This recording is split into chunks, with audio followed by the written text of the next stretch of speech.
Arne Slot is coming in. He's got his own song already, Danny Murphy. He is the head coach. He's not the manager. He's the head coach of Liverpool. Does that make any difference? And what sort of job do you think he's going to be doing? I don't think the title makes any difference. I mean, Jurgen's worked under a team, recruitment team, for quite a long time. As long as he has the same kind of good communication levels and working in the same direction, that's fine. Well, he's a front foot manager. Wants to play attacking football. I haven't seen too much of his team to have too much of a judgment, but what I've read and what I've heard about him is that he wants his team to play and high energy and go after, win the ball back high up. Great numbers around his team for that. So I think you'll see a really progressive type of football again. I don't think there'll be that much change from Liverpool under Klopp in terms of we're going out to win games. It'll be interesting, the little nuances, if you like. What does he do with Trent? Does he let him go free?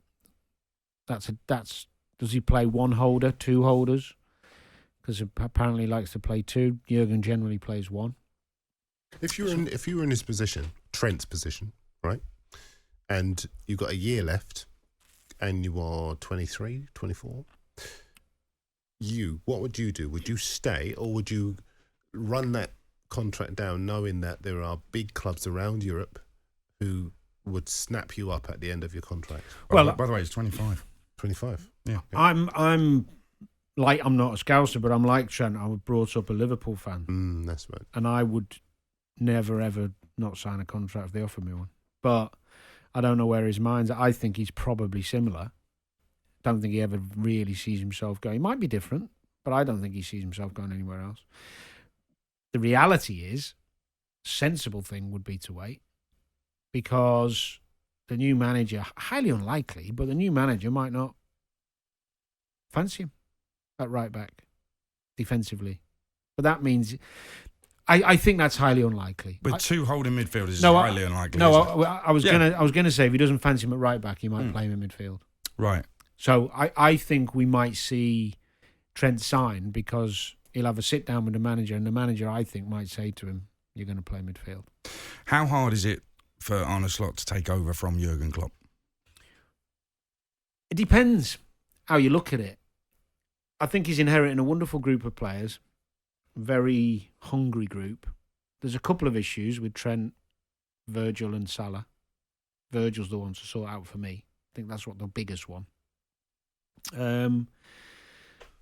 But if you look at it like this, and I know this sounds a little bit cynical, but it's just the way I think some people should look at it. He's going into a job with a wonderful opportunity, one of the biggest clubs in the world, with a great group of players. And he can have a free hit at it. Because if he fails, it doesn't go that well, he's still going to get another great job. And he's going to be as wealthy, generational wealth, might be a manager of Liverpool. So he's done. And nobody's going to blame him because he's followed Klopp. So he's got a free hit at it.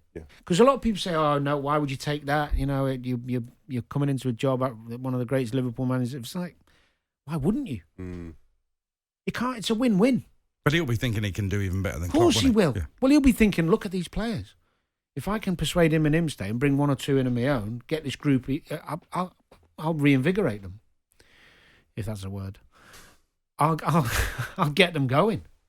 And let's be honest, when did they fall out the title race? What? April. Yeah, month before the end of the season. It's not a bad group to take. I mean, they were in 4 trophies in March. People think only about the squad, but the academy is fantastic. Absolutely fantastic. Conor Bradley's going to be a super player for Liverpool. Jaden Dans, Bobby Clark. Who are the other ones? Kwanzaa. Daryl Kwanzaa. Kwanzaa's been great. He's been terrific. And I think...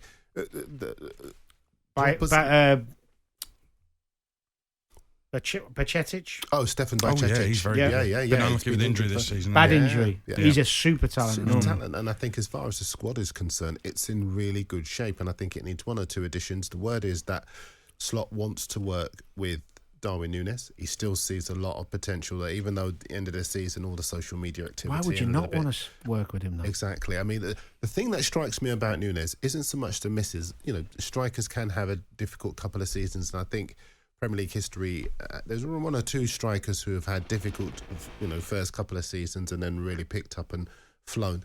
It's the fact that he always lifts his head up and wants to go again, and he always wants the responsibility of trying again. And I want that from any player, really. Well, he'll play down the left, play down the right. He'll work hard back for the team. Yep. It's not all about him. He doesn't kick off when he's on the bench. Every time he comes on, he's running around like a lunatic.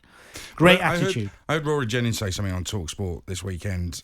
Is it not? Did Liverpool fail to win the title simply because Núñez missed chances? No. You sure? No, because their defensive record was poor in the final, 6-8 games of the season. I think they kept only one clean sheet in their last 14 matches. Now, you can't win the league if you're going to do that. Arsenal had their best defensive record since 1999. Yeah, they scored, I think they've only twice scored more goals won more matches in 1971 and 1931. Liverpool were throwing games away. I think it's a bit of both. Liverpool went behind in games more than they've ever done, I think, or in Klopp's reign. Well, even in the Villa game, they were 3-0 up and they conceded to draw the game. And that was 3-1 symptomatic. Sorry, what did I say? 3-0? Yeah, it wasn't 3-0. 3-0, sorry, forgive me. 3-1 up and they conceded twice to draw the game. They've been 1-0 behind in God knows how many games this season. Yeah. But I do think there is an argument in what Rory's saying, that the amount of chances Liverpool create in the games they lost at crucial times was ridiculous. But if honestly, Palace at home, Everton away, United away, I mean, ridiculous. But this goes back to what I started the show by saying. If Jota was fit, I think that they would have had a much better run at it, because Jota's composure is superior at the moment. It is numbers-wise, but you have to remember, the first third of the season, when they were all fit, Jota never started. Yeah, he might not have started, and but that doesn't mean that he doesn't have that quality in the final third. Yeah, he does, yeah.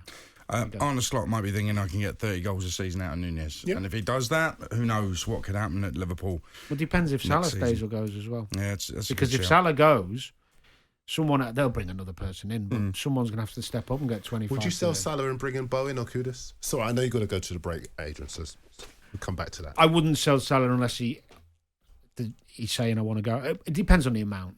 I mean, if how old is he? 31, 32? 100 million quid comes in and he wants to go, he's got to go, hasn't he? But would you be okay Bowen coming in, or would you go Kudus? Or I can go either. I wouldn't go either.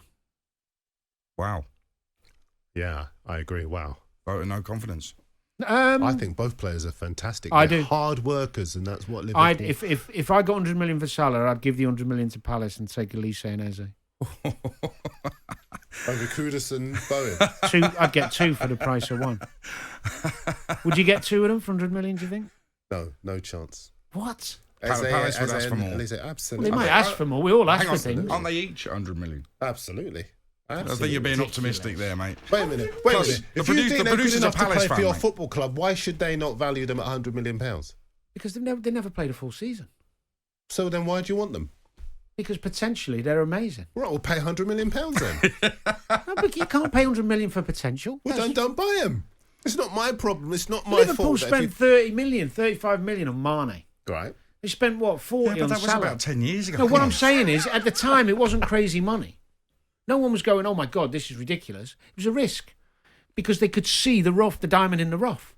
You know, like he's done well at Southampton, he could be a superstar. But Dan, I see what you're... I absolutely see what you're saying, but I'm saying Palace have every right to say, if that's where you see him, this is where we value him. All right, well, let's say you add 20 to it, 120 for both.